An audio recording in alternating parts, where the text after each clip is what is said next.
देखो एक पूरा चैप्टर वेक्टर का आता है ना, फिजिक्स के लिए। अब अगर देखोगे तो है ये मैथ्स का चैप्टर, है ना। वेक्टर जो पढ़ते हैं वो मैथ्स है बेसिकली, है ना। क्लास 12th में जाएंगे तो मैथ्स में एक पूरा चैप्टर होता है वेक्टर एनालिसिस का, ठीक है। तो फिजिक्स में क्यों पढ़ते हैं, मतलब फिजिक्स में इसको एज अ लैंग्वेज यूज करते हैं, है ना। Mathematics is the language of physics. तो जब तक हमें वेक्टर पता नहीं होगा तब तक मुश्किल ही होता है ना। तो वेक्टर को इस तरह से हमें समझना है कि भाई इसको कैसे यूज कर पाएंगे। देखो वेक्टर से डायरेक्ट क्वेश्चन मिलना मुश्किल ही है, बहुत कम चांस है कि वेक्टर से डायरेक्ट कोई क्वेश्चन आपको आईआईटी में पूछा जाए। पीएमटी में मिल जाते हैं ना, या आईआईटी में भी कभी एक दो पूछ लिए गए, लेकिन इसका मतलब ये नहीं कि अगर नंबर ऑफ क्वेश्चंस के हिसाब से देखें तो लीस्ट इंपॉर्टेंस का चैप्टर है ये, है ना। तो इसको छोड़ भी देना चाहिए, बट ऐसा बिल्कुल भी नहीं कर सकते, क्योंकि मैंने अभी कहा ना physics in the mathematics is the language of physics. तो मतलब मैथ्स वेक्टर वाला समझ आएगा तो हम इसको यूज कर पाएंगे आगे, है ना। तो देखिए 9th में या 10th में, 9th में आपने पढ़ा होगा, दो तरह के अलग अलग क्वांटिटीज पढ़ेंगे आपने, है ना। एक वेक्टर है, दूसरा क्या है, स्केलर।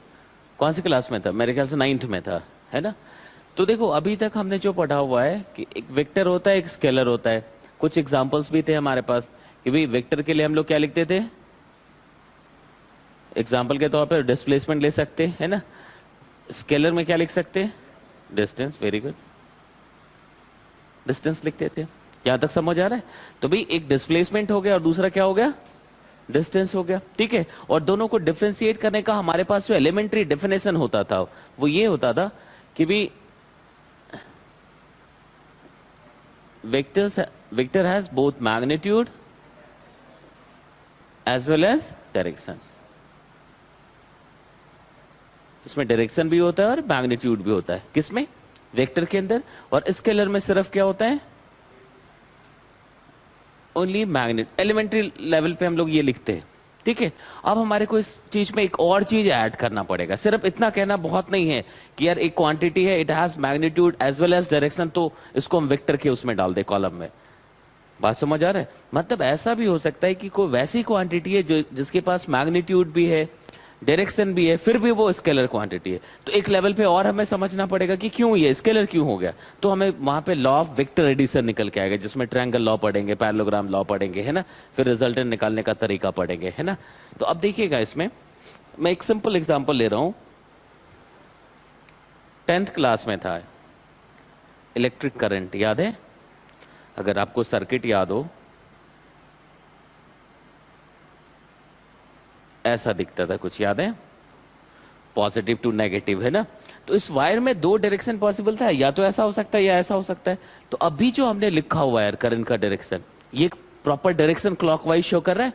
तो अगर मैं इलेक्ट्रिक करंट की बात करूं तो it has both magnitude as well as direction. Magnitude भी होता है का, डायरेक्शन भी होता है। फिर भी आप देखेंगे तो ये मोटे अक्षर में लिखा होगा कि ये जो है स्केलर क्वांटिटी है।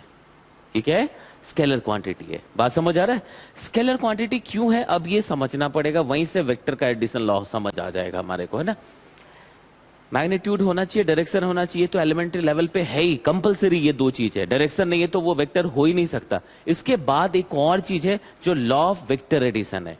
अगर कोई क्वांटिटी उस लॉ ऑफ वेक्टर एडिशन को फॉलो कर रहा है तब वो क्या है, वेक्टर है, अदरवाइज वो क्या हो जाएगा, स्केलर हो जाएगा। बात समझ आ रहा है। जैसे यहां पे देखिए डिस्प्लेसमेंट, डिस्टेंस, यहां तक समझ आ रहा है। तो अगर मैं एक एग्जांपल के लिए मैं आपको समझाऊं कि यार ऐसे गया कोई बंदा, ठीक है, 2 मीटर चलता है, ठीक है ना, और फिर वापस आ जाता है 2 मीटर चल के। डिस्प्लेसमेंट क्या लिखते हो, 0 लिखते हो। डिस्प्लेसमेंट क्या लिखते हैं, 0 लिखते हैं। ये ऐसा जाता है 2 मीटर, ऐसा आ जाता है 2 मीटर। अब डिस्प्लेसमेंट क्या लिखोगे, ये आ जाएगा। ये पाइथागोरस थ्योरम यूज करेंगे तो ये मेरे ख्याल से √4 + 4 आ जाएगा। लिख सकते, यहां तक समझ आ रहा है, लिख सकते ना। ये कैसे लिख रहे हैं समझ आ रहा है, कोई डाउट है किसी को इसमें। Pythagoras the square + the square. यहीं पे अगर ये ऐसा जाता है 2 मीटर, फिर ऐसा चला जाता है 2 मीटर, तो आप क्या लिखते हो आंसर डिस्प्लेसमेंट के लिए, 4 मीटर। यहां तक समझ आ रहा है। तो ऐसे अलग अलग डायरेक्शन पे अगर दोनों आए, अब इसको क्या कह सकते, दो डिस्प्लेसमेंट का सम लिख रहे थे आप, दोनों डिस्प्लेसमेंट एक जैसा था, लाइक 2 मीटर का, मैग्नीट्यूड वाइज दोनों क्या था, एक जैसा था। तो जब आपने यहां पे लिखा तो रिजल्ट अलग आया, यहां पे लिखा तो रिजल्ट डिफरेंट आ गया, यहां पे लिख रहे हैं तो रिजल्ट क्या हो रहा है, डिफरेंट आ रहा है। मतलब उन दोनों के एंगल पे भी डिपेंड कर रहा है, मतलब कहीं ना कहीं से एक स्पेशल रूल फॉलो कर रहे होंगे, एक स्पेशल लॉ फॉलो कर रहे होंगे, किसके लिए, वेक्टर एडिशन के लिए। बात समझ आ रहा है, कोई डाउट है किसी को इसमें, नहीं। तो as far as the vector is concern तो एक स्पेशल चीज है एडिशन के हिसाब से। लेकिन अगर मैं डिस्टेंस की बात करता तो यहां पे क्या लिखता, तुम ऐसे गए ऐसे, डिस्टेंस कितना होगा 4 metre, because distance is the actual path length according to definition, तुम कह सकते हो। यहां पे भी 2 + 2 4 मीटर, यहां पे भी 2 + 2 4 मीटर। तो स्केलर की अगर बात करते हैं तो किसी स्पेशल रूल की जरूरत नहीं है, सिंपल अलजेब्रिक सम काफी होता है। बात समझ आ रहा है ना। तो देखो वेक्टर के लिए एक और नई चीज क्या समझ आई, मैग्नीट्यूड होना चाहिए, डायरेक्शन भी होना चाहिए, तो जरूरी चीज है, साथ साथ एक लॉ ऑफ वेक्टर एडिशन भी होना चाहिए।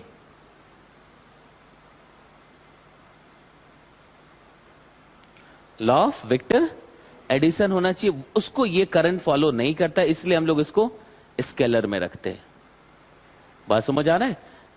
इलेक्ट्रिक करंट में क्या हो गया कि भाई दो करंट आएगा I1 I2, तो इसका जो सम होगा वो I1 + I2 होगा, ठीक है। चाहे तुम इसको किसी भी एंगल पे रखो, 30 डिग्री रखो, 60 डिग्री रखो, 90 डिग्री रखो, कुछ भी रखो, रिजल्ट क्या होगा, एल्जेब्रिक सम के जैसा होगा, मतलब जैसा स्केलर में ऐड करने का तरीका होता है। बात समझ आ रहा है। तो भाई इन टोटलिटी हमने क्या समझा कि भाई वेक्टर और स्केलर दो तरह के फिजिकल क्वांटिटीज हो सकते हैं। एक में क्या होता है सिर्फ मैग्नीट्यूड होता है, दूसरे में क्या होता है magnitude as well as direction, दोनों चीजें होती है। यहां तक तो पक्का है। नेक्स्ट जो चीज है वो क्या था कि भाई इतना ही काफी नहीं है, मैग्नीट्यूड डायरेक्शन होना चाहिए, उसके बाद एक स्पेशल लॉ भी उसको फॉलो करता होना चाहिए। वो लॉ क्या है, लॉ ऑफ वेक्टर एडिशन। यहां तक सबके समझ आ गया। तो इतना तो हम लोग समझ पा रहे कि वेक्टर के पास दो चीजें हैं, मैग्नीट्यूड एंड डायरेक्शन। कोई दिक्कत है किसी को इसमें, नहीं। इसको देखो पहली बार में हमें सिर्फ समझना है, मतलब कॉपी पे लिखने में टाइम बिल्कुल भी नहीं लगाना है, पूरा ध्यान तुम्हारा इधर होना चाहिए। फिर नेक्स्ट चीज यही फिर वापस रिपीट कराएंगे, उस समय लिखना है, तो ये परफेक्ट हो जाएगा। ठीक है, यहां तक सबके समझ आ गया। कुछ पॉइंट्स बस सिर्फ कंसंट्रेशन और कंटिन्यूटी मेंटेन रखने के लिए लिख सकते हो तुम। यहां तक हो गया सबका।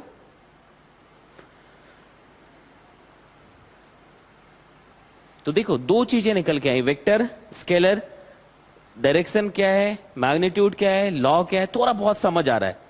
अब लॉ क्या है ये नहीं समझ आया, लॉ होना चाहिए ये समझ आया होगा कि दो वेक्टर को ऐड करने के लिए कोई एक स्पेशल रूल तो होगा, वो हम वहां तक पहुंचेंगे, है ना। अब देखो सपोज ये एक वेक्टर है, ए इज अ वेक्टर क्वांटिटी। बात समझ आ रहा है। तो वेक्टर दिखाने के लिए आजकल उसको बोल्ड तरीके से लिखते हैं, हम लोग क्या करेंगे कॉपी पे सीधा एरो लगा देंगे। ठीक है, तो एक वेक्टर लिख दिया, उसके ऊपर एरो लगा दिया, मतलब क्या हो गया, उसमें दोनों चीजें हैं, क्या क्या, मैग्नीट्यूड भी और डायरेक्शन, दोनों चीजें हैं। तो अब वो दिखेगा कैसे, तो एक पार्ट ए, ये जो मैंने रेड से लिखा हुआ है, ये इसका क्या हो गया मैग्नीट्यूड। ठीक है, तो सिर्फ मैग्नीट्यूड से काम चलना नहीं, एक और चीज है, वो क्या है डायरेक्शन। जैसे नाम लिखते हैं ना, नेम लिखते हैं, कोई और चीज लिखे उसमें दो पार्ट निकल के आना चाहिए, है ना। तो वैसे यहां पे लिख दिया हमने मैग्नीट्यूड, डायरेक्शन जो होगा ऐसा लिखते हैं। ठीक है, तो लेफ्ट हैंड साइड पे जो तुमने लेफ्ट हैंड साइड पे जो लिखा हुआ है, ये क्या कर रहा है,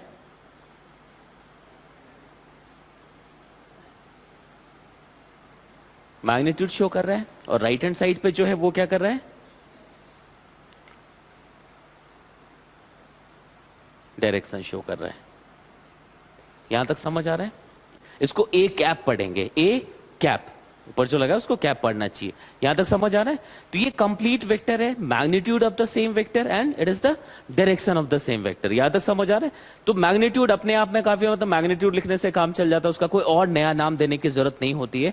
लेकिन ए कैप को हम लोग जो डायरेक्शन शो कर रहा है इसको क्या कहते हैं, इसको कहते क्या है, यूनिट वेक्टर। बात समझ आ रहा है। जो डायरेक्शन शो कर रहा है इट इज नोन एज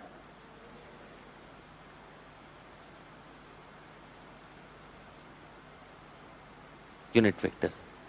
समझ आ रहा है। तो यूनिट वेक्टर का मतलब क्या हो गया, the vector which reflects the direction of the vector is known as unit vector. अब हमारे को ये करना है कि यार यूनिट वेक्टर क्यों नाम रखा, डायरेक्शन वेक्टर नाम रख देते। भाई अगर ये डायरेक्शन शो कर रहा है तो डायरेक्शन वेक्टर नाम मतलब यूनिट एक नई चीज और एकदम यहां से इररिलेवेंट जैसा एक चीज दिख रहा है ना, यहां तक समझ आ रहा है। अब इसको देखिए क्या है, डायरेक्शन आपने लिख दिया, डायरेक्शन कौन शो करता है तो यूनिट वेक्टर शो करता है, और ये पार्ट क्या हो गया, यूनिट वेक्टर हो गया, लिख सकते हैं ना। तो अगर मैं यूनिट वेक्टर को फॉर्मूले के, मैथमेटिकल फॉर्मूले के जैसा लिखना चाहूं तो क्या लिख सकता मैं, A cap is equal to vector A divided by magnitude of the same vector, लिख सकते हैं ना। तो ए, यहां तक समझ आया, ये सिंपल मैथ्स है कि दिस इज इक्वल टू क्या होगा, दिस अपॉन दिस हो जाएगा। तो किसी भी वेक्टर का अगर तुम्हें मैग्नीट्यूड पता, सॉरी यूनिट वेक्टर पता करना है तो आप क्या करेंगे, that vector divided by magnitude of the same, that vector divided by magnitude of the same. यहां तक समझ आ रहा है, लिख सकते हैं ना, कोई डाउट है किसी को, नहीं। यूनिट वेक्टर कैसे लिख दिया, क्यों लिख दिया, यहां तक समझ आया। अब हमारे को लिखना है कि यूनिट वेक्टर क्यों लिखते हैं, इसका क्या रोल है, क्या इसका मैग्नीट्यूड हो जाएगा। तो देखो फिजिक्स में जैसे आप मैकेनिक्स करोगे तो ज्यादातर हम लोग पोजीशन के साथ डील करते हैं, एक्सेलरेशन हो गया, वेलोसिटी हो गया, है ना, मतलब कोऑर्डिनेट सिस्टम पे जाते हैं। मतलब किसी एक पार्टिकल की अगर पोजीशन बतानी हो तो एटमोस्ट क्या चाहिए, X axis, Y axis, Z axis, मतलब 3D में काम चल जाता है ना। मतलब 3 डायरेक्शन में अगर हम किसी को डिफाइन करने का टूल है हमारे पास, मतलब वो काफी है किसी भी चीज को रिप्रेजेंट करने के लिए, लिख सकते हैं ना। क्योंकि जब आप कोऑर्डिनेट सिस्टम खींचते हो तो +2 लेवल पे एक्स, वाई एंड जेड, चौथा कोई पी एक्स तो आता नहीं है, पी एस टी ऐसा तो नहीं आता ना। तो देखो अगर कोऑर्डिनेट सिस्टम की बात करते हैं हम लोग, X axis, Y axis and Z axis, ऐसा लिखते हैं, लिख सकते हैं ना। तो ज्यादातर हमारे को, ज्यादातर क्या, मोस्ट ऑफ द 100% टाइम में हमें क्या करना पड़ेगा, एक्स वाई या जेड पे डायरेक्शन होगा। बात समझ आ रहा है, बीच में होगा तो उसका x component, y component, z component. अभी सीखेंगे कैसे कॉम्पोनेंट लेते हैं हम लोग, है ना। तो अगर एक्स की तरफ कोई चीज है उसको आई कैप लिखा जाता है, स्मॉल आई ऊपर कैप लगा दीजिए। जे की तरफ मतलब वाई की तरफ है तो हमें क्या लिखना चाहिए, जे कैप, और अगर कुछ जेड की तरफ है तो हमें क्या लिखना चाहिए, के कैप। बात समझ आ रहा है। अब देखो माइनस आई पे, माइनस एक्स पे क्या हो जाएगा, माइनस आई कैप, माइनस वाई पे क्या हो जाएगा, माइनस जे कैप, और माइनस जेड पे क्या हो जाएगा, माइनस के कैप। बात समझ आ रहा है।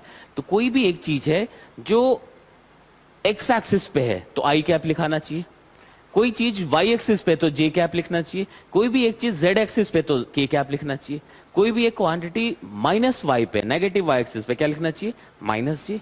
यहां तक सबके समझ आ रहा है। अब देखना ये चीज हमें पता लग गया कि यार इसको यूनिट वेक्टर क्यों लिखते हो आप, है ना। देखिए यहां तक सबके समझ आया। अब मैं कहता हूं 5 metre displacement on x axis, 5 metre displacement on x axis, एक इंग्लिश का लाइन हुआ, ये एक स्टेटमेंट हुआ ना, 5 metre displacement on x axis. इसको मैथ्स में तुम कैसे लिख सकते हो, 5 मीटर लिख सकते, सिर्फ इतना लिख देने से ये चीज दिख जा रहा है, 5 आई कैप डायरेक्शन शो कर रहा है, मीटर मतलब यूनिट बता रहा है, लिख सकते हैं ना। तो 5 आई कैप से हमें क्या पता लग गया, yes displacement is 5 metre along positive x axis. बात समझ आ रहा है। अब किसी ने क्या लिखा, यहां तक समझ आया, ये एक एग्जांपल हुआ कि भाई 5 आई कैप, ठीक है। अब किसी ने लिख दिया 5 जे कैप, किसी ने लिख दिया 5 जे cap.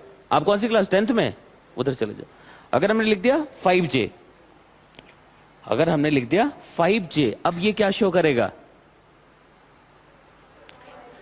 5 metre displacement along y axis. अगर किसी ने लिख दिया 5 के cap, 5 metre displacement along z axis. यार इन तीनों रिजल्ट में मैग्नीट्यूड में कोई फर्क पड़ा क्या, तीनों जगह मैग्नीट्यूड 5 है। अब इसको उल्टे तरीके से सोचते हैं हम लोग। यहां तक सबके समझ आ रहा है कि भाई सिर्फ 5 लिखा है, वेक्टर तो नहीं हो सकता यार, ये मैग्नीट्यूड सिर्फ किसी भी चीज का हो सकता है क्योंकि हमने यूनिट भी नहीं डाला है। अब मैंने क्या क्या कह दिया, 5 मीटर डिस्प्लेसमेंट। अब ये यस वेक्टर जैसा है, तो अब अगर कोई इसमें आई कैप लगाता है तो वो एक्स बन जाएगा, कोई जे कैप लगाता है तो वाई बन जाएगा, के कैप लगाता है तो क्या बन जाएगा, जेड बन जाएगा। बट तीनों केस में मैग्नीट्यूड एक ही रहा। मतलब ये जो डायरेक्शन वेक्टर है उसको ऐड करने के साथ किसी भी मैग्नीट्यूड के साथ उसके मैग्नीट्यूड पे कोई फर्क नहीं पड़ता है। बात समझ आ रहा है? तो इसको हम लोग क्या लिखते हैं, यूनिट वेक्टर्स। ये तभी हो सकता है ना जब इन सब का मैग्नीट्यूड 1 हो जाए। अगर इसका मैग्नीट्यूड आई कैप का 2 होता तो जब उसके साथ कनेक्ट होता तो कितना होता, 10 हो जाता। अगर 3 होता तो कितना होता, 15 हो जाता।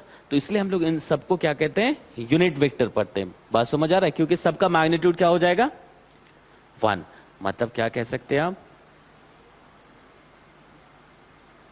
Magnitude of unit vectors. कोई भी यूनिट वेक्टर लिखते वो क्या आएगा, 1 आएगा। लिख सकते magnitude of any unit vector, चाहे वो एक्स एक्सिस पे, वाई पे, जेड पे या बीच में कहीं पे भी आ जाए, वो कितना आएगा, 1 आएगा। लिख सकते ना? कोई डाउट है किसी को? यहां तक सबके समझ आ गया? तो अब जब तुम वेक्टर लिखते थे तो यहां पे या तो तुम इसका एरो गायब करो या फिर मॉड लगा दो। ये दोनों क्या बताता है, मैग्नीट्यूड शो करता है। लिख सकते ना? कोई दिक्कत है किसी को? तो यहां से क्या पता लगा,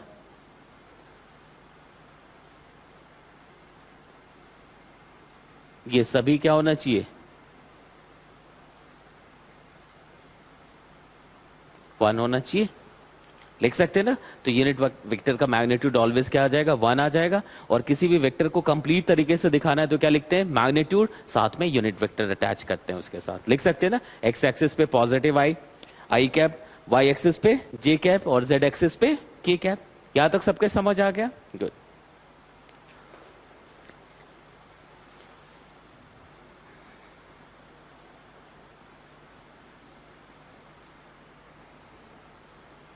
अब देखिए यहां तक कोई दिक्कत नहीं है किसी को, बन जाएगा ना? अब देखना यार, वेक्टर को रिप्रेजेंट कैसे करते हैं, है ना? वो लेंथ का क्या रोल होता है, डायरेक्शन का क्या रोल होता है, एंगल बिटवीन वेक्टर्स कैसे निकालते हैं, है ना? अब ये वेक्टर ए लिख दिया हमने, ठीक है। नॉर्मली क्या करना चाहिए, इसका बहुत ज्यादा यूज है, इसका मतलब ये नहीं कि हम स्केल लेके बैठे, मतलब एक रफ आइडिया इससे पता लग जाएगा आपको कि भाई जो लेंथ ऑफ द वेक्टर होता है that is directly proportional to magnitude, that is directly proportional to its magnitude. कि भाई अगर ए ऐसा लिखा है तो 2a इसके जस्ट डबल लेंथ का होना चाहिए। अब मान लो कि एक चीज लिखा है a b is equal to 2a, b is equal to 2a, मतलब इन दोनों का डायरेक्शन एक ही होना चाहिए। b और a एक जैसा, मतलब किसी कांस्टेंट के साथ। यहां से सभी हम लोग सीखते जाएंगे कि multiplication of a vector by scalar या मल्टीप्लिकेशन ऑफ 2 वेक्टर, जहां से क्रॉस प्रोडक्ट, डॉट प्रोडक्ट, वो सब सीखेंगे हम लोग। पहले यहां से देखिए b is equal to 2a अगर लिखा है ना, दोनों का डायरेक्शन क्या होगा, एक जैसा हो जाएगा। लेकिन जब उसको अगर ड्रॉ करने की कोशिश करें तो अगर a ऐसा है तो ऑलमोस्ट ये जैसे इतना है तो जस्ट डबल लेंथ का होना चाहिए।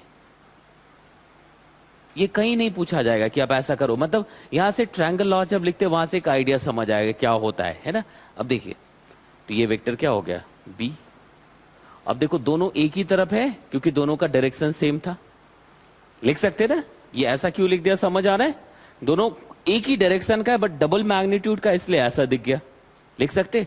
अब अगर ऐसा होता, देखना c इज माइनस a, मतलब magnitude wise both are equal but direction उल्टा है। तो अगर मैं c लिखना चाहूंगा तो कुछ ऐसा दिखाऊंगा, ये a हो गया और ये b हो गया और ये क्या हो गया, c हो गया। लिख सकते? कोई दिक्कत है किसी को?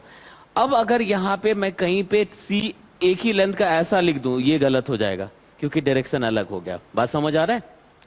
तो यहां पे क्या पता लग रहा है कि जो लेंथ होना चाहिए is directly proportional to magnitude. लिख सकते? जो लेंथ होना चाहिए वो डायरेक्टली प्रोपोर्शनल टू क्या होना चाहिए, मैग्नीट्यूड। जो वेक्टर आप ड्रॉ करते हैं उस वेक्टर का जो लेंथ होगा वो क्या होगा, मैग्नीट्यूड के डायरेक्टली। अगर 5 में इतना मिला, अब इसका मतलब ये नहीं कि अगर 5 मीटर का अगर तुम्हारे पास अगर वो वेक्टर दिया तो तुम 5 मीटर की कॉपी निकालो। बात समझ आ रहा है? जैसे ग्राफ खींचते हैं ना कि भाई 100 के बराबर एक कॉलम ले लेते हो, है ना, तो वैसा ही कुछ सोचना है कि भाई ये डिस्टेंस मान लो कितना सा 1 मीटर के बराबर है, तो 10 मीटर खींचना, तो इसके कॉरस्पॉन्डिंग वो लेंथ बढ़ जाना है। ठीक है, तो इसका कुछ बहुत ज्यादा यूज नहीं है, लेकिन हमें पता होना चाहिए, है ना, किस तरह से कैसे लिखते हैं। यहां तक समझ आ गया? मतलब इससे एक वेक्टर का जो सॉल्विंग, वेक्टर सॉल्व करने का जो एक तरीका है वो डेवलप होएगा, है ना। तो यहां तक सबके समझ आ गया। अब नेक्स्ट जो इंपॉर्टेंट चीज है कि एंगल बिटवीन द वेक्टर्स, उसमें हमेशा कंफ्यूजन रहता है कि अगर दो वेक्टर दिखा दिया उसके बीच का एंगल निकालना हो तो कैसे निकालेंगे, है ना। यहां तक सबके समझ आ रहा है? अब मैं आपको दिखा रहा हूं एक आई जे के क्या होता है, सबको समझ आ गया है? गुड। वेक्टर में मैग्नीट्यूड डायरेक्शन दोनों होता है, यहां भी समझ आ गया है, वेरी गुड। और एकदम इत्मीनान से पढ़िएगा कि भाई अब ये मान लो कि 100 में 100 चीजें तुम्हें नहीं समझ आई, तब भी ये ऑप्शन है, दोबारा हम इसको पढ़ सकते हैं, ठीक है ना। आप ये सोचिए बेटे कि यार समझ आए ना आए कोई फर्क नहीं पड़ता, सभी चीजें समझ आनी है। आप एक बार कोशिश करिएगा, मतलब ऐसा नहीं कि कुछ है वो भागा जा रहा है, खत्म हो जाएगा तो फिर वापस नहीं करना है ना। तो देखिए अब एक वेक्टर ए इधर खींच दिया हमने, लिख सकते? कोई डाउट है किसी को इसमें? दूसरा वेक्टर यहां से बी खींच दिया, ए, ये सभी ए कॉपी पे करते जाइए, ये वेक्टर बी है, ठीक है। तो आपके पास दो वेक्टर हमने दे दिया, vector A and vector b, यहां तक समझ आ रहा है। और ये एंगल गिवन है 120 डिग्री, ठीक है। ये डायग्राम बना के आपको दिया गया है क्वेश्चन में, ठीक है। और आपसे कुछ नहीं, सिर्फ ये पूछा गया है कि find the angle between the given two vectors. ये सबसे इंपॉर्टेंट वो पॉइंट होगा, क्योंकि जब तक हमें एंगल निकालना नहीं पता होगा दो वेक्टर के बीच में, बाकी चीजें क्या कर पाएंगे। अभी तुरंत हम लोग रिजल्टेंट करेंगे, रिजल्टेंट ऑफ 2 वेक्टर्स, तो बिना एंगल बिटवीन द वेक्टर्स के काम ही नहीं बनना, है ना। तो आप यहां से देखो कि मैंने ये एग्जाम्पल दिया, और यहां पे मैं आपसे पूछ रहा हूं कि find the angle between vector A and b. कितना लिखोगे? दिख रहा है, साफ साफ दिख रहा है 120। अगर यहां पे हम लोग लिखे angle between the given 2 vectors, है ना, आपने क्या कहा 120, ठीक है। अब अगर यही क्वेश्चन, समझ आ रहा है ना, अभी आपने जो आंसर किया वो ये किया है, ठीक है। अब यही क्वेश्चन ऐसा दिया गया कि ये ना दिखा करके ये दिखाया गया है, देखिएगा समझिएगा, ये नहीं दिखाया गया। अब आपसे सेम यही क्वेश्चन पूछा गया, अब आप क्या कहेंगे? अब आप 60 कहोगे? अगर शुरू में मैंने 120 नहीं दिखाया होता और ऐसा दिखाया होता तो शायद आपका आंसर 60 भी हो सकता था। और एक ही क्वेश्चन का 2 आंसर तो नहीं हो सकता यहां पे ना, मतलब कोई एक फिक्स रूल होना चाहिए कि कौन सा एंगल होगा। बात समझ आ रहा है ना? इस चीज को समझिएगा कि भाई एक बार 60 दिया हुआ है और एक बार इसी क्वेश्चन में ये वाला एंगल दिया 120, तो सही में कौन सा angle between the given vectors है, इस चीज को समझना है। तो इसका जो रूल होता है वो ये होता है कि आप वेक्टर को इधर उधर मूव कराओ। ये बहुत इंपॉर्टेंट एक चीज है, जहां से ट्रायंगल लॉ में हमेशा कंफ्यूजन रहता है। बच्चे ये सोचते हैं यार ये कैसे आ गया ट्रायंगल, ये तो ए है, ये बी है, तो ये तीसरा इधर कहां से आ गया। नहीं, वो महीने तक सोचते रहते हैं, है ना। देखिए क्या होता है, यहां तक समझ आ रहा है? देखिएगा, जब भी एंगल बिटवीन द वेक्टर्स लिखना है वो तभी हो सकता जब दोनों का इनिशिएशन पॉइंट एक ही जगह पे हो, जैसे ए और यहीं पे क्या है बी। इसमें क्या, इस डायग्राम में और इस डायग्राम में क्या डिफरेंस दिख रहा है? यहां पे क्या किया हुआ है, हमने दोनों वेक्टर के इनिशिएशन पॉइंट को एक ही जगह पे रखा हुआ है। दोनों वेक्टर के इनिशिएशन, जहां से स्टार्ट हो रहा है वेक्टर, वो एक ही पॉइंट से इनिशिएट होता हुआ दिख रहा है। अब जो भी ये वाला एंगल बन रहा है यही एंगल होगा। बात समझ आ रहा है? लिख सकते हैं ना। तो सबसे पहला काम क्या है तुम्हारा, जो भी एग्जाम्पल दिया हुआ है आपको, आप उसको इस फॉर्म में लेके आओ। आप उसको, इसको इनिशिएशन वेक्टर जैसा दिखना चाहिए। बात समझ आ रहा है?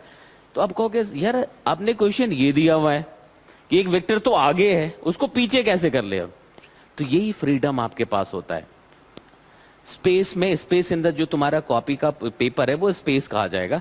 आप किसी भी वेक्टर को कहीं से कहीं मूव करा सकते हो according to your requirement, but condition क्या है, विदाउट चेंजिंग इट्स मैग्नीट्यूड और द डायरेक्शन।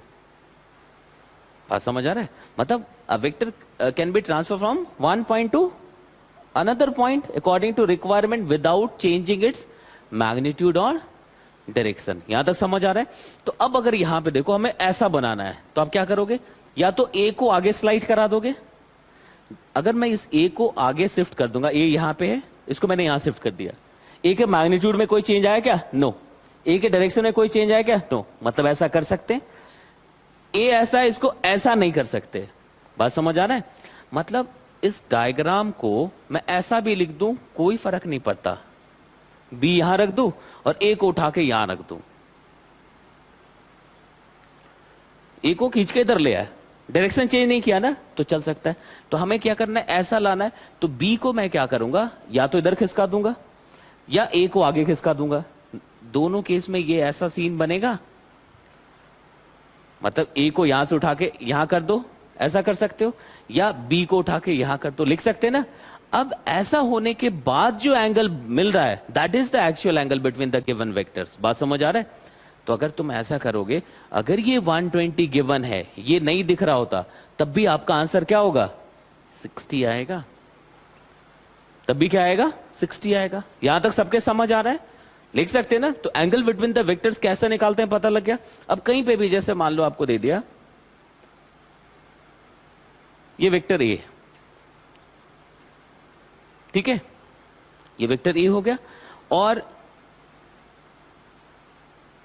ये वेक्टर बी है। यहां तक समझ आ रहा है, ये वेक्टर ए और ये वेक्टर बी है। दिस एंगल इज 30 डिग्री, लिख सकते। अब angle between the vector A and b निकालना है, तो क्या करेंगे, ये उधर है, ये किधर है, तो मैं इसको उठा करके इधर रखूंगा, मैं इसको उठा के इधर रखूंगा ना यार। बात समझ आ रहा है। अब जो एंगल बनेगा वो ये होगा या 30 होगा। बात समझ आया। तो मैं या तो इसको यहां रखूंगा या ए को खींच के यहां रख दूंगा। बात समझ आ रहा है। तो मतलब देखो, ये जो बी यहां पे दिख रहा है, मैं इसको इधर ट्रांसफर करूंगा ऐसा, विदाउट चेंजिंग इट्स मैग्नीट्यूड और द डायरेक्शन। लिख सकते, ये मैंने यहां शिफ्ट कर दिया इसको। अब ये जो एंगल ये 30 है, तो ये कितना हो जाएगा, यही आंसर होगा। समझ आ रहा है। तो एंगल बिटवीन द वेक्टर्स कैसे निकालना ये पता लग रहा है, कोई दिक्कत है किसी को, नहीं। यहां तक समझ आया ना, ये कैसे किया समझ आया। बिल्कुल यही लेक्चर वापस हम लोग प्रोजेक्टर पे पढ़ लेंगे, जिसके बाद आप उसका नोट्स तैयार करोगे। तो फाइनली अगर सभी चैप्टर में ऐसा कर लिया तो इससे बेहतर नहीं हो सकता हमारे को एकदम टॉपिक परफेक्ट कर लेने के लिए। इसमें जैसे एक चैप्टर हुआ, इसके बाद प्रॉब्लम सॉल्विंग वाले भी 10 आईआईटी के जो क्वेश्चन है मैं ऐसे ही सिखाऊंगा क्लास के अंदर। फिर उसका एक वीडियो भी है ना, वापस उसको देख लिया, फिर नोट किया, तो बिल्कुल होगा यार। मतलब थोड़ी टेक्नोलॉजी यूज करते, देखते हैं कितना बेहतर हो सकता है। यहां तक समझ आ गया, मतलब ठीक है या नहीं है तो बताइए, फिर कॉपी में लिखना शुरू करते, ठीक है ना। यहां तक सबके समझ आ गया, कोई डाउट है किसी को, नहीं। अब यहां से ट्रायंगल लॉ पे पहुंचते कि ट्रायंगल लॉ है क्या, कैसे लिखना है ना। या 3-4 चीजें मेरे को आप सबके समझ आई होगी, वेक्टर है क्या, डायरेक्शन क्या होता है, मैग्नीट्यूड क्या होता है, एंगल बिटवीन द वेक्टर्स क्या होता है। यहां तक समझ आ रहा है।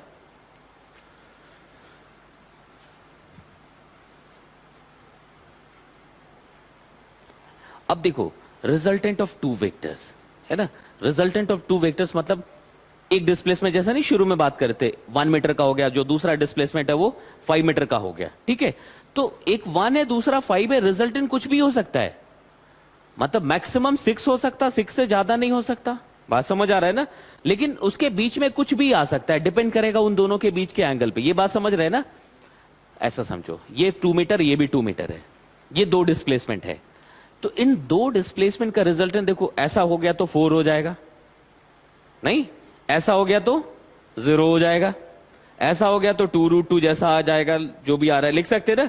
ऐसा आएगा तो कुछ अलग आएगा, ऐसा होगा तो कुछ अलग हो जाएगा, ऐसा होगा तो कुछ और अलग हो जाएगा, ऐसा हो गया तो कुछ डिफरेंट आएगा। बात समझ आ रहा है ना। तो अलग अलग एंगल के लिए रिजल्टेंट क्या हो रहा है, अलग अलग आ रहा है हमारे पास, है ना। इसके लिए एक फिक्स फॉर्मूला होना चाहिए ना, वही रिजल्टेंट ऑफ टू वेक्टर्स में पढ़ते हैं हम लोग, है ना। तो सपोज दो वेक्टर है तुम्हारे पास, वेक्टर ए और एक यहां पे वेक्टर है बी। करना क्या है समझिएगा,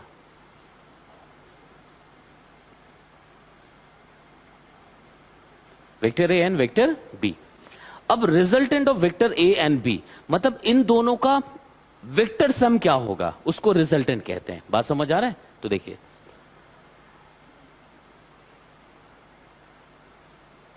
resultant of a and b,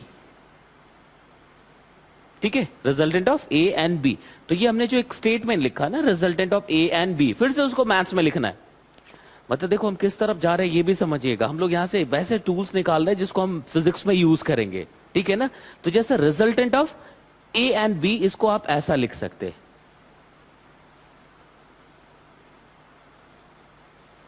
इसका मतलब ये बिल्कुल भी नहीं कि r is equal to a plus b, ये एल्जेब्रिक सम तो बिल्कुल भी नहीं है। ये इसको क्या पढ़ेंगे, r is the resultant of a and b, r is the resultant of a and b. इसका मतलब ये बिल्कुल भी नहीं है कि if a is 2 and b is 3 then r will be 3 plus 2 5। बात समझ आ रहा है ना। ये सिर्फ ये चीज बता पा रहा है, yes r is the resultant of these two vectors। यहां तक समझ आ रहा है, लिख सकते हैं ना। तो a वेक्टर तो ठीक है, b वेक्टर तो ठीक है, r किधर है, r क्या है ये तो पता है, r is the resultant of these two a and b। और कॉपी पे a and b दिख रहा है हमारे को, a किधर है b इधर है। तो ये R जो है बिल्कुल ठीक है, R is the resultant of A and B, but ये R कहां पे एग्जिस्ट कर रहा है, तो ये कहां से निकालेंगे, ट्रायंगल लॉ से निकाल सकते हैं। ये कहां से निकालेंगे, पैरेललोग्राम लॉ से निकाल सकते हैं ना। तो पहले ट्रायंगल लॉ से देखते हैं। ट्रायंगल लॉ में ये कहता है कि आपको इस तरह से, अभी एक फ्रीडम आपके पास है वेक्टर के हिसाब से, क्या है, आप उसको कहीं से कहीं मूव करा सकते, बट ख्याल क्या रखना है यार, उसका मैग्नीट्यूड या फिर डायरेक्शन, दोनों में से कोई भी चेंज नहीं होना चाहिए। बात समझ आ रहा है। तो जब भी हमें ऐसा कुछ करना है तो तुम ये करोगे कि भी एक वेक्टर है, उसको हम जब सपोज फर्स्ट वेक्टर नाम दे देते हैं, है ना। तो ए को हमने यहां पे फर्स्ट वेक्टर लिख दिया, लिख सकते। बी को लिख दो सेकेंड वेक्टर, लिख सकते। तो तुम्हें ऐसा करना है कि इसको हेड पढ़ सकते, इसको टेल पढ़ सकते। Head of the vector A वो tail of the vector B से मिलना चाहिए, मतलब फर्स्ट का हेड दूसरे के टेल से मिले। तो देखो फर्स्ट का हेड दूसरे के टेल से मिलेगा, ये हेड समझ आ रहा है, फर्स्ट का हेड दूसरे के टेल से मिलाएंगे आप। बात समझ आ रहा है। तो फर्स्ट इसको हमने एज्यूम किया हुआ है, तो दूसरा ये है, तो फर्स्ट का हेड ये हो गया और दूसरे का टेल ये हो गया। तो या तो तुम इसको खींच के इधर लाओगे या इसको उठा के ऊपर ले जाओगे। बात समझ आ रहा है। जो कुछ भी करे मिलेगा क्या हमें, ये वाला, ये जो ऑपरेशन था ये हमने यूज किया, ठीक है। जब ये यूज करेंगे तो क्या दिखेगा आपको,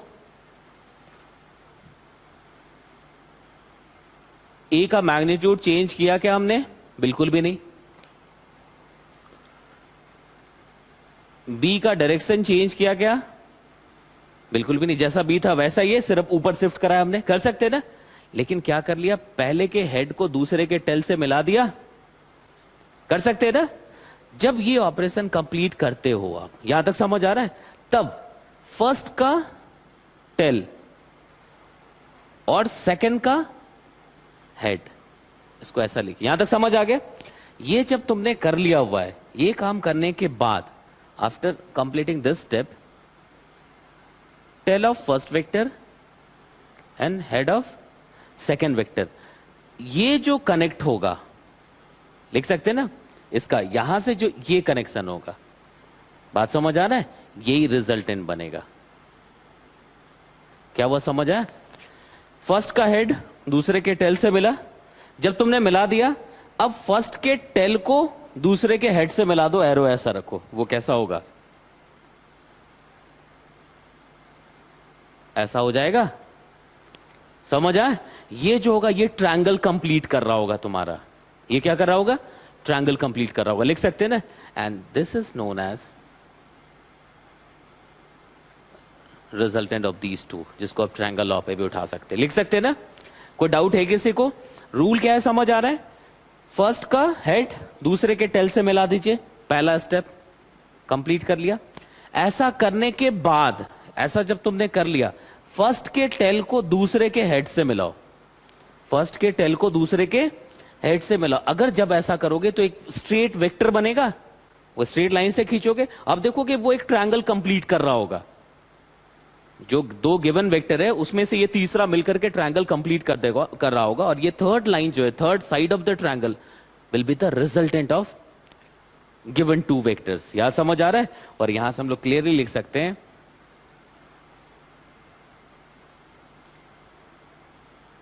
R is equal to A plus b, लिख सकते हैं? यहां तक समझ आ रहा है? अब देखो यहां से देखेंगे तो इन दोनों के बीच का एंगल यही थीटा होना चाहिए, लिख सकते हैं ना, क्योंकि जब इसको ये वाला अगर ये एंगल लिखे फाई, फाई क्या है? This is not the angle between a and b, क्योंकि भी ये जब उठा के लाएंगे यहां को इनिशिएशन पे आएगा तब ये एंगल बन पाएगा। बात समझ आ रहा है ना? तो यहां पे एंगल बिटवीन द वेक्टर्स क्या है? थीटा है।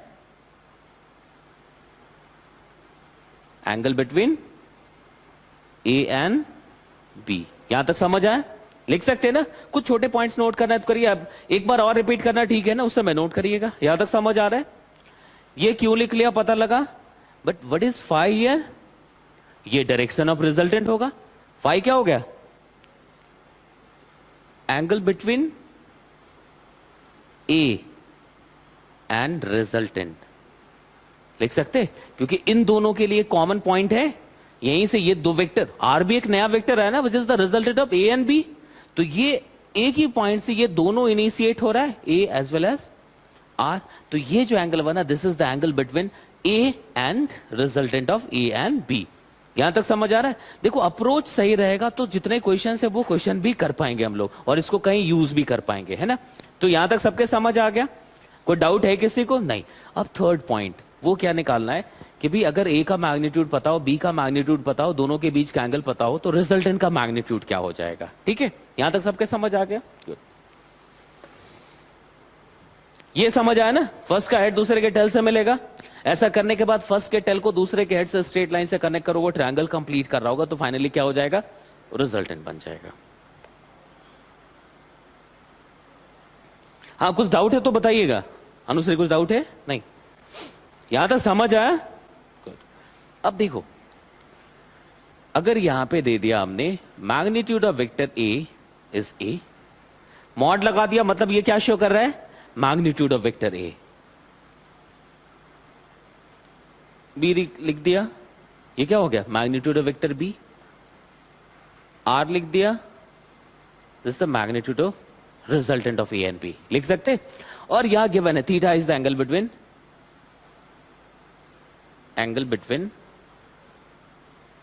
ए एंड बी, लिख सकते।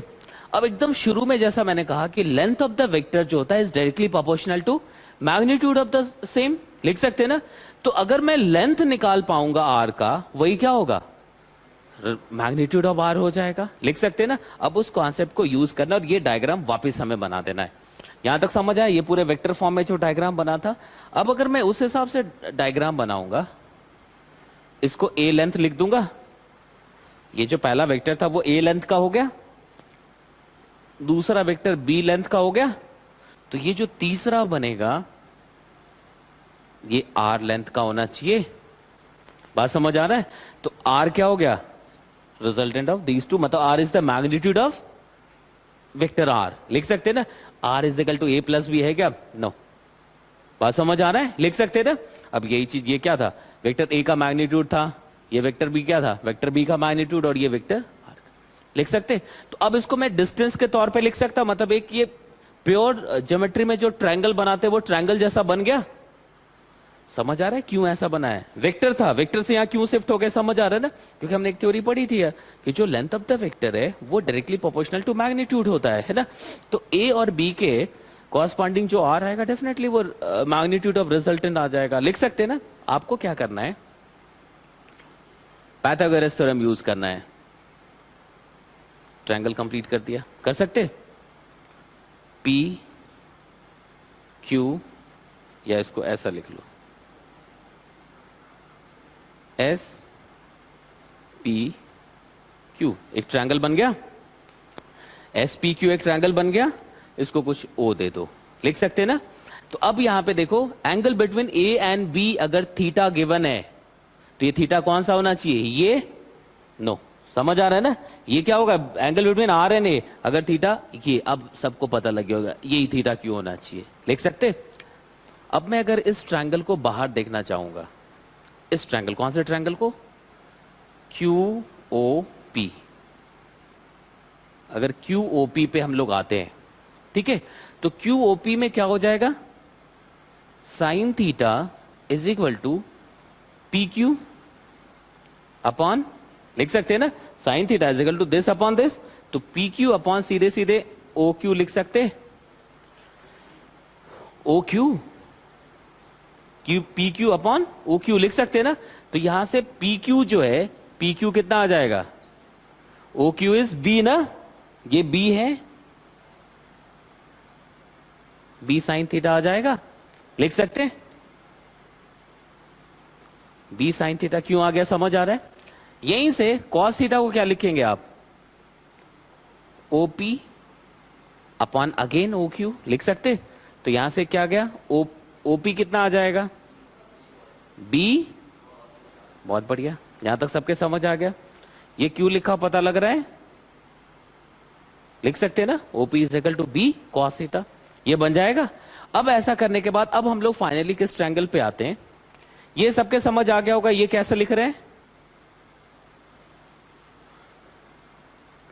ये क्यों लिख दिया, समझ आ रहा है? अब फाइनली आप आ जाओ ट्रायंगल क्यू एस पी, ठीक है, पाइथागोरस थ्योरम यूज कर दो, तो क्या होगा? S Q square is equal to क्या?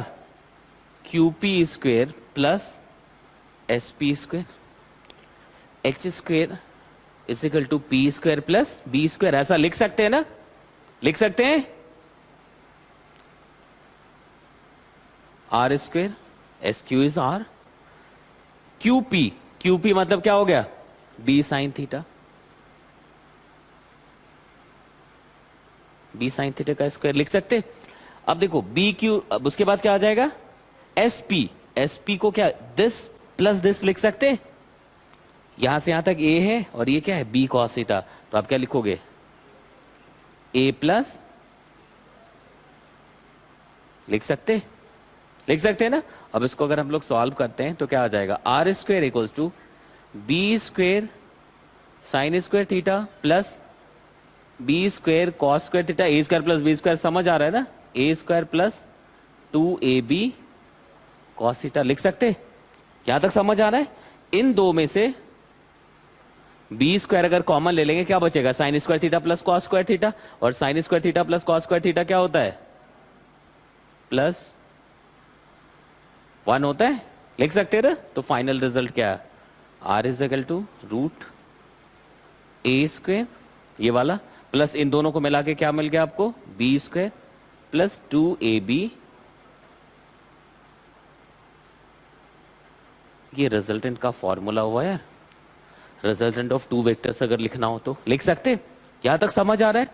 अब रिजल्टेंट बना, उसका मैग्नीट्यूड क्या हो गया ये तुमने पता कर लिया। अब रिजल्टेंट का डायरेक्शन क्या है, अगर ये पूछा जाएगा तो क्या कर सकते? ये निकालना पड़ेगा। अगर रिजल्टेंट का डायरेक्शन पूछा जाएगा तो फाई लिखना पड़ेगा। फिर अगेन जिस ट्रायंगल में वहीं पे रहिए आप, tan फाई लिख दीजिए। 10th में tan थीटा पढ़ा है ना यार, कि नहीं पढ़ा है? कुछ खबर नहीं रहता यार, पता नहीं क्या पढ़ा है। नहीं, यहां तक समझ आ गया सबको? इसमें क्या लिख सकते? tan phi is equal to this upon this हो जाएगा, कितना? QP मतलब कितना आ जाएगा?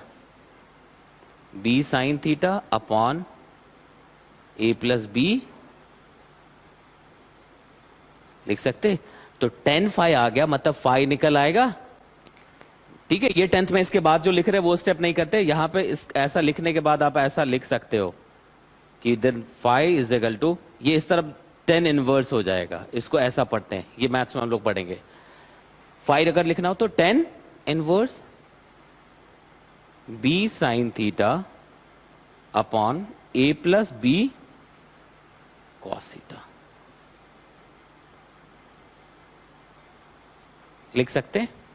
यहां तक समझ आ रहा है? बन जाएगा ना? तो ये क्यों लिखा, कैसे लिख दिया, यहां तक पता लग गया। तो देखो ट्रायंगल लॉ क्या होता है ये समझ आ गया, ट्रायंगल लॉ होता क्या ये सबके समझ आ गया, रिजल्टेंट कितना होता है कैसे लिखते हैं ये समझ आया। अगर 10% भी समझ आए तो दूसरी बार बिल्कुल समझ लेंगे हम लोग ना। रिजल्टेंट कैसे लिखते हैं, रिजल्टेंट का डायरेक्शन कैसे होता है, ये सब समझ आ गया है। नेक्स्ट देखिए, यहां तक सबके समझ आ गया। अब इस फॉर्मूले को अलग अलग जगह पे कैसे यूज कर सकते हैं हम लोग वो समझ लेते हैं यार, है ना। यहां तक हो गया सबका?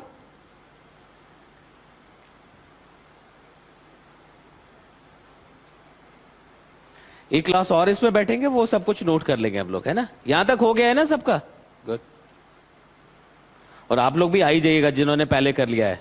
आप अगर इस बार नहीं आएंगे तो अगले चैप्टर में फिर दोबारा नहीं बिठाया जाएगा।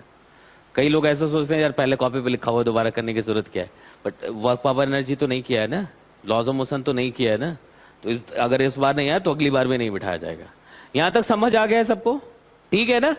अब देखिए, अब अगर हमने आपसे कहा कि यार अब इसको यूज करते हैं, इस फॉर्मूले को अलग अलग यूज करके फिर से नए फॉर्मूले निकालते हैं, है ना।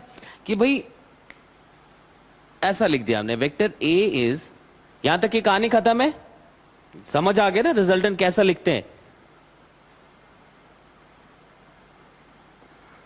देखिएगा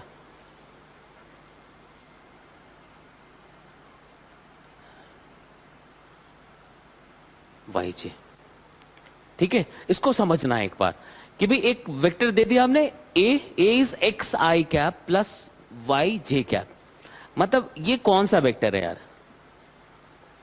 इसका एग्जैक्ट डायरेक्शन क्या है, मतलब एक्स वाई प्लेन में होगा, जिसका एक्स पार्ट भी कुछ है वाई पार्ट भी कुछ है। इस चीज को और डिटेल में हम लोग समझेंगे जब हम लोग उसका क्या करेंगे, रेजोल्यूशन लिखेंगे, है ना, कि कैसे रिजॉल्व करते। अभी हमें यह समझना है कि अगर देखो इस चीज को कैसे समझोगे आप, अगर आपसे कहा जाए कि यार find the magnitude of vector A, we have complete vector of A ना, कंप्लीट वेक्टर है, बट हमारे को कैलकुलेट क्या करने को कहा जा रहा है, मैग्नीट्यूड ऑफ वेक्टर ए। अब ये कैसे करना है समझिएगा।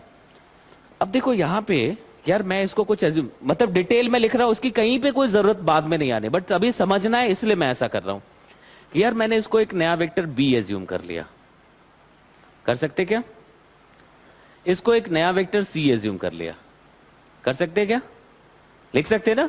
तो आप बिल्कुल कह सकते yes A is the resultant of B and C, ऐसा कहने में कोई परेशानी है, कह सकते हैं ना, yes A is the resultant of B and C, लिख सकते हैं।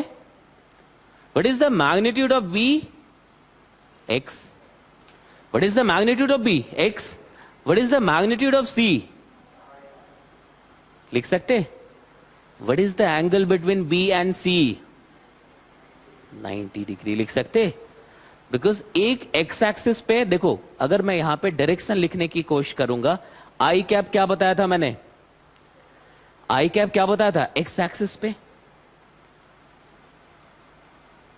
ठीक है, और ये वाई एक्सिस पे। तो ये बी वेक्टर हो गया और ये क्या हो गया, सी वेक्टर, तो दोनों के बीच का एंगल कितना है, 90। बाय यूजिंग दिस फॉर्मूला आप क्या लिख सकते हैं, यहां तक समझ आ रहा है ना।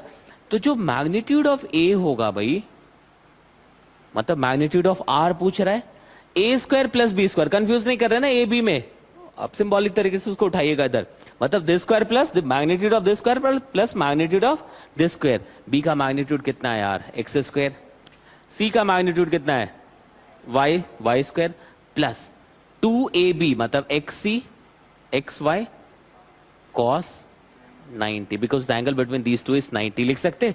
और कॉस 90 कितना हो जाएगा, 0, कॉस 90 कितना होगा, 0, तो कॉस 90 0, मतलब ए कितना आ गया, x square plus Y square आएगा। इसको फॉर्मूले के तौर पे जिंदा रखिएगा, लिख सकते हैं ना, ये फॉर्मूला हो जाएगा कि a is equal to root x square plus Y square, लिख सकते हैं ना। क्यों लिखा इसको समझ आ रहा है, वही vector resultant of two vector से यूज किया हमने, यहां तक समझ आ रहा है। इसको अब डायग्राम वाले तरीके से मतलब प्लेन में देखते हैं कि क्या हो सकता है। यहां तक सबके समझ आ गया? रिजल्टेंट ऑफ टू वेक्टर्स कैसे निकालते हैं ये भी समझ आ गया है। Very good.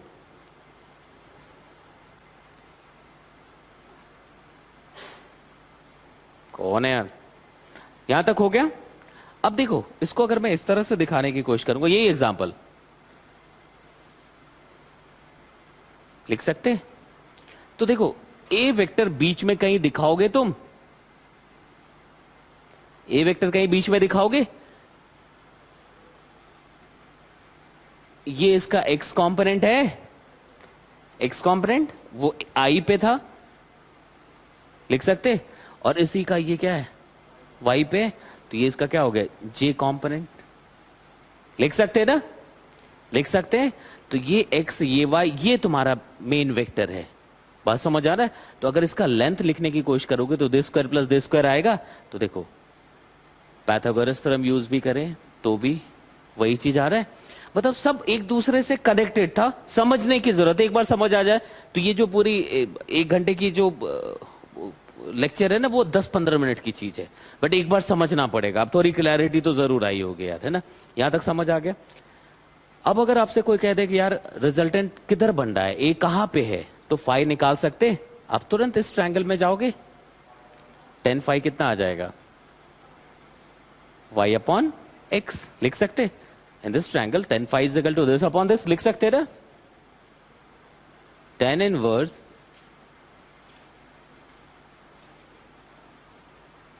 लिख सकते। यहां तक सबके समझ आ रहा है? कोई डाउट है किसी को? तो फिर से अगर इस स्पेसिफिक ये जो अभी हमने चीज लिखा इसको अगर कंक्लूड करें तो आपके पास फॉर्मूला क्या होगा, if A is X I plus Y J और जे प्लस के और आई प्लस के कुछ भी होता तो आप क्या लिखते, मैग्नीट्यूड ऑफ ए को क्या लिख देते, root x square plus Y square, लिख सकते।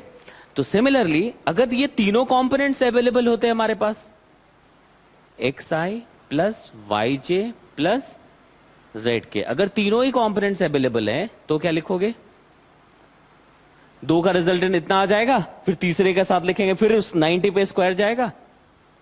सॉरी,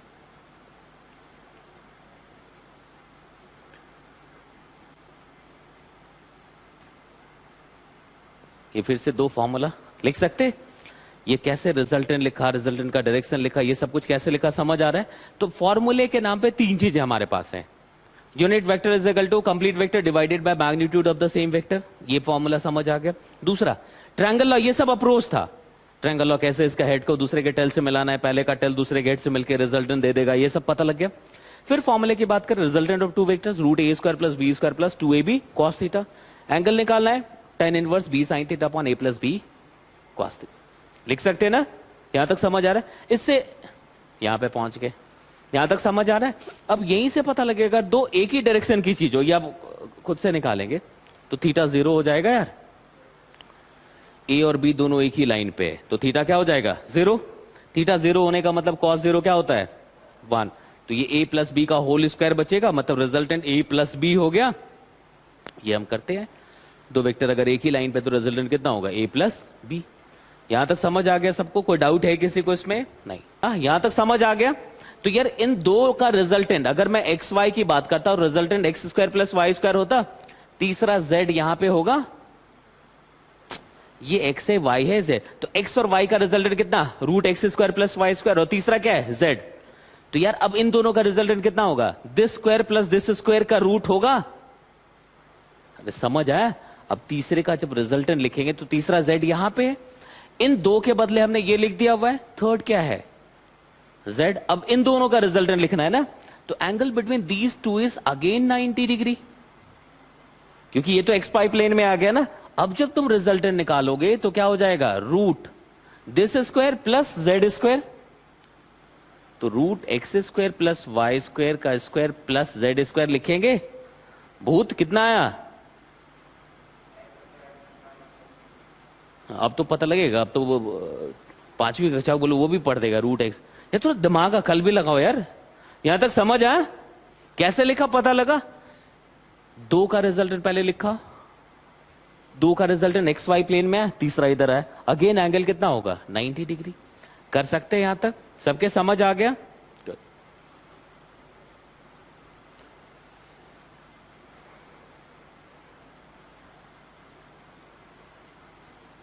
यहां तक हो जाएगा ना। अब इससे जो सीधे तौर पे जो सीधा सवाल बन सकता है अभी हमारे पास, कि जैसे मान लो फाइंड द यूनिट वेक्टर,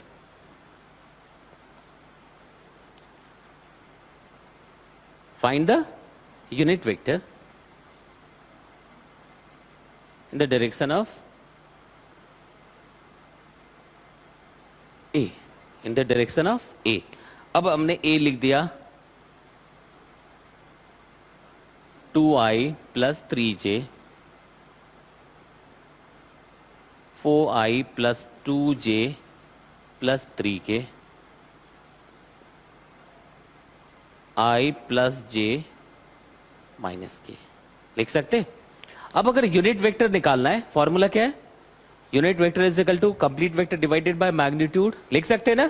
तो देखो एक मैं बता रहा हूं, बाकी आप सब कर लेंगे।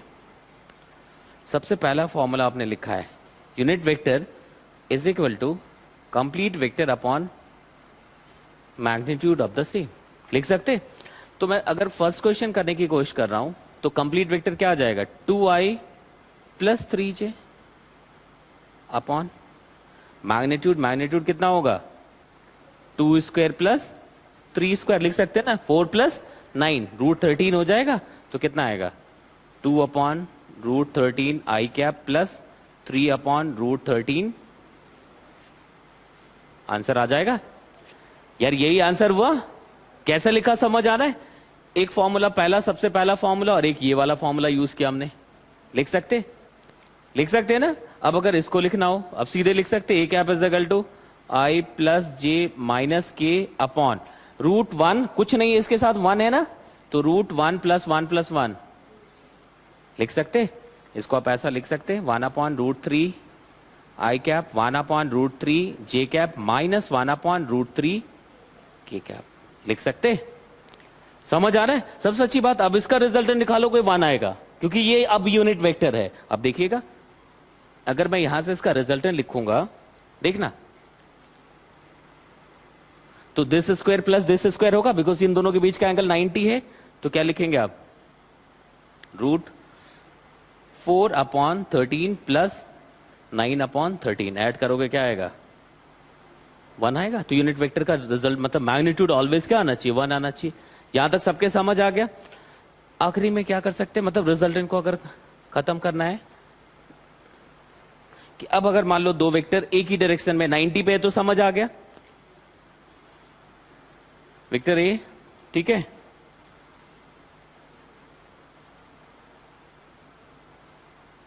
दोनों एक ही लाइन पे है, तो एक ही लाइन पे होने का मतलब क्या हो गया, थीटा 0 डिग्री हो गया। अब रिजल्टेंट को क्या लिखोगे आप, root A square plus B square plus 2ab cos 0 degree लिख सकते, लिख सकते हैं ना। कॉस 0 क्या हो जाएगा 1, कॉस 0 कितना होगा 1, तो r कितना आ गया रूट a प्लस बी का होल स्क्वायर आ जाएगा। तो यहां पे जाके जो है सब कुछ आसान हो जाता है। नहीं, अगर ऐसा ही सब होता तो बहुत बढ़िया था। अगर अलजेब्रिक सम ही सारे वेक्टर सम होते तो बहुत बढ़िया था। नहीं, तो r is equal to a plus b यहां लिख सकते व्हेन थीटा इज 0, मतलब अलजेब्रिक सम जैसा दिखेगा। यहां तक समझ आ गया, लिख सकते ना। और 90 वाला तुम्हें पता लगे गया। अब कहीं पे भी 30 है 60 है, तो आप इस फॉर्मूले को यूज करके निकाल ही सकते हो यार, है ना। अब अगर ये हो गया a लिख सकते, और दूसरा वेक्टर ऐसा है b, ठीक है ना। अब दोनों ऑपोजिट हो गया, थीटा को क्या लिखेंगे आप 180 डिग्री, थीटा को क्या लिखोगे 180 डिग्री, लिख सकते हैं ना। तो अब देखो cos 180 माइनस 1 होता है, cos 180 कितना होगा -1। तो यही सब कुछ मैं यहां पे लिखूंगा a square plus B square minus 2ab आ जाएगा, लिख सकते। अब यहां पे रिजल्टेंट लिखेंगे कितना आएगा, कर सकते। ये भी हम करते ही हैं अभी तक, 9th क्लास से ये बिना फॉर्मूले के करते हैं। ऑपोजिट डायरेक्शन में फोर्सेस को आपने सब्ट्रैक्ट किया हुआ है, सेम डायरेक्शन को ऐड किया हुआ है, 90 पे रूट ए प्लस नहीं लिखा हुआ है, स्क्वायर प्लस बी स्क्वायर। यहां तक समझ आ गया? तो ये कैसे लिखा पता लग गया। अब इसमें एक पूरी क्लास में हम लोग इसके सारे क्वेश्चन करेंगे, है ना। देन अब मल्टीप्लीकेशन की बारी आएगी, जिसमें dot product then cross product करेंगे, है ना। क्रॉस प्रोडक्ट का एक पूरा होगा कि क्रॉस प्रोडक्ट कैसे निकालते हैं और डॉट प्रोडक्ट कैसे निकालते हैं ना। तो यहां तक समझ आ गया सबको। अब ये यूनिट वेक्टर 2 3 जो रह गए उसको निकालिए, ठीक है, बन जाएगा ना। चलिए।